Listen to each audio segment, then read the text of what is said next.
MLC వద్దు, MLA టికెట్టే ముద్దు అన్నట్లుగా ఉంది ఇప్పుడు అజారుద్దీన్ వ్యవహారం. సో అసెంబ్లీ ఈ టికెట్ కోసం, జూబ్లీహిల్స్ అసెంబ్లీ టికెట్ కోసం ఆయన ఆశిస్తున్నటువంటి విషయం అందరికీ తెలిసినటువంటి విషయమే.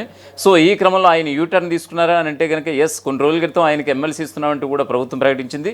గవర్నర్ కోట ఎమ్మెల్సీ ఇప్పుడు న్యాయపరమైనటువంటి చిక్కుల్లో ఉన్నటువంటి విషయం నేపథ్యాన ఆయనకు వస్తుందో లేదో ఈ ఎమ్మెల్సీ పదవి. సో దీన్ని అర్జెంటుగా దీన్ని తుంచుకుంటేనే బెస్ట్. ఖచ్చితంగా జూబ్లీహిల్స్ ఎమ్మెల్యే టికెట్ ఇచ్చి రప్పించుకుని ఖచ్చితంగా జూబ్లీహిల్స్లో ఖచ్చితంగా పాగా వేస్తే ఒక మంత్రి పదవైనా వస్తుందనేటువంటి ఒక ఆలోచనలో ఉన్నట్లుగా తెలుస్తుంది. సో ఈ క్రమంలో ఏదైతే తనకి జూబ్లీహిల్స్ టికెట్ తనకు దక్కనివ్వకుండా ఒక మంత్రి అయితే తెర వెనుక చాలా మంత్రాంగా నడిపారంటూ కూడా ఆయన ఆరోపణలు గుప్పించడమే కాదు, సదరు మంత్రికి సంబంధించినటువంటి ఫిర్యాదులు, అంటే సదరు మంత్రిపై ఫిర్యాదులు కూడా ఏఐసీసీకి డైరెక్ట్గా నేరుగా కంప్లైంట్ చేసినటువంటి సందర్భం కూడా గాంధీ భవన్ వర్గాలు చెప్తున్నాయి. సో ఆ మంత్రి ఎవరు, అజారుద్దీన్ని అడ్డుకున్నటువంటి ఆ మంత్రి ఎవరు?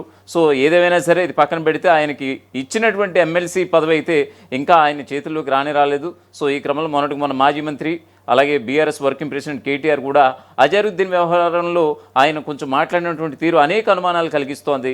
ఎందుకంటే అది న్యాయపరమైన చిక్కులు ఉన్నాయి, ఆయనకు అసలు వస్తుందో లేదో తెలియదు అనేటువంటి బీఆర్ఎస్ వర్కింగ్ ప్రెసిడెంట్కి ఉన్నటువంటి కేటీఆరే డైరెక్ట్గా చెప్పడం అనేది మనం చూసాం.